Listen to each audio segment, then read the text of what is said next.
Examining an ethical leader. For my leader interview, I chose to interview my current supervisor, Kristen Gary. She has been my supervisor since 2007. I chose her because I feel that she is very ethical.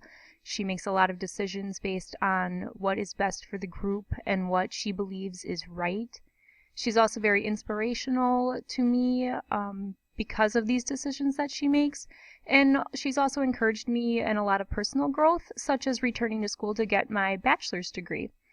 So when we discuss who Kristen is, her role at the hospital that I work at is the radiology supervisor. She has 16 years of leadership experience in healthcare. Prior to that, she was a nuclear medicine technologist and then went to school for her master's degree in business administration. Her leadership responsibilities are to supervise people and processes in the radiology department. She interviews and hires new team members. She manages schedules for multiple departments within radiology. And she tracks our daily financials and does our yearly budget to project our future financials. She also works hard to keep us accountable for our financial stability, which can be a very challenging part of her job as well. So some of the strengths in leadership that I most recognize in Kristen and value are her empathy and her ability to make difficult decisions. So when we look at empathy, I asked Kristen how she developed that in herself, and she felt that it was a natural characteristic that she had. Some of the leadership training that she's had in her schooling and in different seminars and classes that she's attended have enhanced the empathy characteristic in her. One of the main reasons why she continues to develop that characteristic in her leadership role is because she feels it really increases collaboration. She feels that when she can be empathetic to employees, that they are more likely to agree with change because they feel empowered as part of the change instead of simply being told what to do. The other part that I discussed was making difficult decisions. So that's something that every leader has to do and can be very challenging. I've not always agreed with every decision she's made, but I've always felt that she's respected my opinion, and that's why this is a strength of hers that I value quite a lot. So I asked her how she's able to do that and maintain ethics as part of it. And she said really the main thing is to communicate openly to people and not hide any part of the decision process, any part of the problem or the solution. And that way everybody feels like they know what's going on and that it's not being forced upon them. A big part of that is explaining why decisions need to be made and why decisions are made a certain way. And if for some reason the decision that she makes as a leader, she is wrong or upsets people, she takes it upon herself to apologize. And a good example of that happened about a year ago within our radiology department when she had to make a choice of what to do when hours needed to be cut within a department. And she decided that she would just cut hours across the board to the 4 employees that were impacted. And it turned out they weren't happy with that. They would have rather had somebody lose their job and maintain higher hours of work, which was something that she was very surprised to hear about. So this was a big problem where she made a decision without employee input. And she learned from that even though she was convinced that her decision was right, that it ended up being maybe not the right decision, and it caused some distress within her department.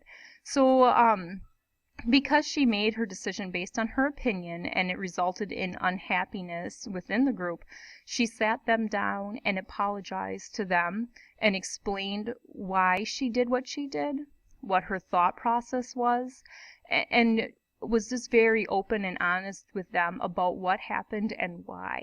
And I think that's very admirable. And not a lot of leaders would take the time to sit down and really go through what their thought process was and why they did what they did. So next I wanted to explore the role of ethics in healthcare leaders and just generally and what Kristen's thought were on that. And what she told me is that ethics in healthcare leaders is a must. It has to be a part of who you are. It's not something that can be learned. It can be developed, but it needs to be an integral part of the person that you are. So ways that leaders incorporate ethics into their role is just by keeping others' best interests in mind at all times. So this is something in healthcare where you need to be keeping your employees' best interests in mind and your patients' best interests in mind and everyone else that you're working with, that you come in contact with. And that's how we can make a good, strong team to really take care of the people that come to our hospital in need of care. Another way that leaders can incorporate ethics into their role is by choosing their team members. So when they're doing an interview, they need to be screening for those ethical characteristics in employees so that we're picking team members who uphold the ethical standards that we ourselves have as leaders and that our organization has.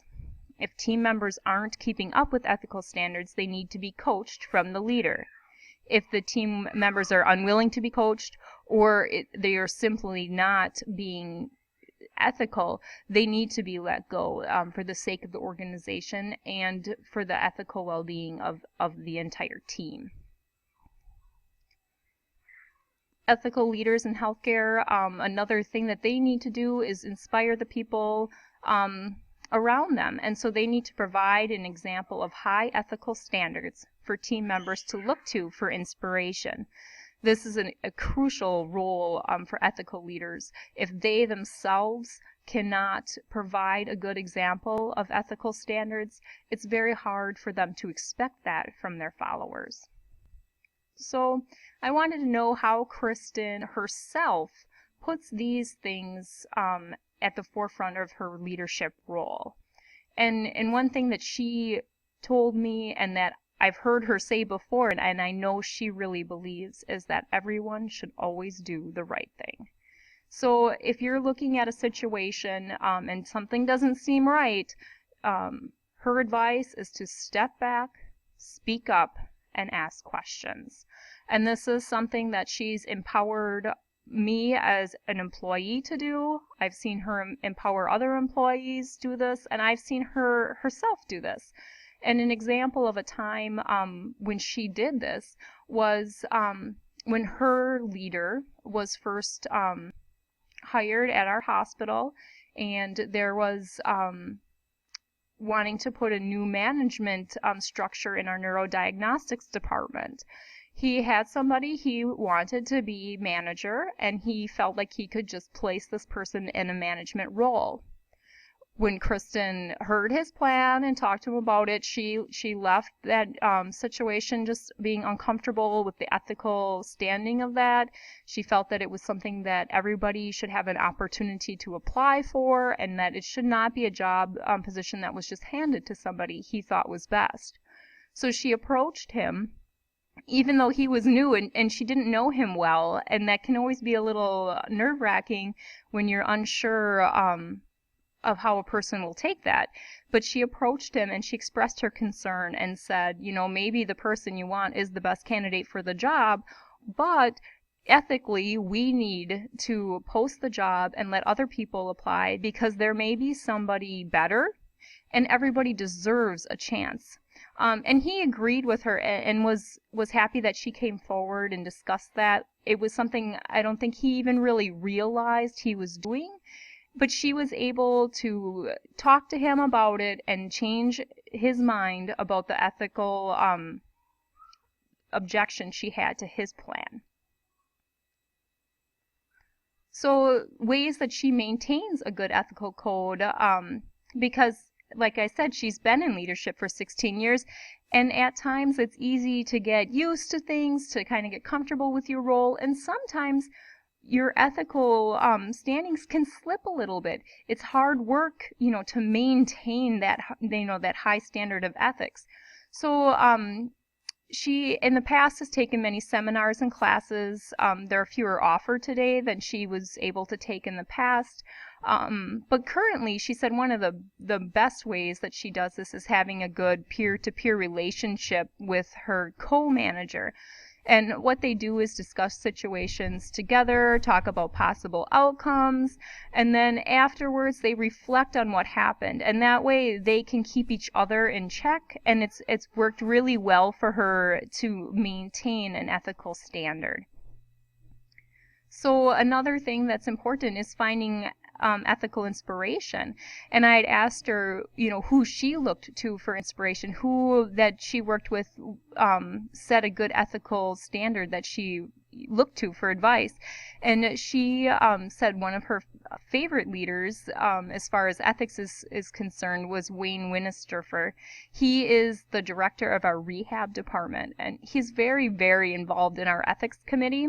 And she said he is just always very kind and very caring. He genuinely cares for all of his employees and the patients that they care for, and all of his followers are very happy, and that just is a testament to how well that he leads them and the ethical standards that he maintains. So the last thing I asked Kristen was how her ethical leadership has rewarded her in her job. And the example she gave was actually an example that I was part of. We had a lean event to streamline CT services, and I work in the CT department. And a lean event is just a process of evaluating the way things are and looking for ways and different ways to improve the process. So the combination of people that were involved had very different views of solutions, and we all felt very passionately about our solution being the best one. And it got heated sometimes. And as the leader of this event, Kristen was able to keep us focused on what was best for the patient, what is going to be the best solution for the patient to deliver the best care.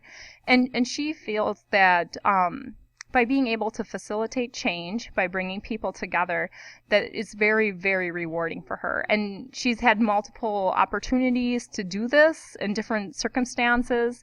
And she said it always just solidifies how she feels about healthcare and the people that she works with, and her genuine care for the people that she works with when she's able to bring them together and really change a process for the best, with everyone's involvement and everyone agreeing with the ultimate outcome. So that's my interview presentation. I learned a lot about Kristen. I've already known her for a long time, but it was nice to sit down and really talk about ethics with her. I really learned a lot, and I hope that you've learned something from this as well.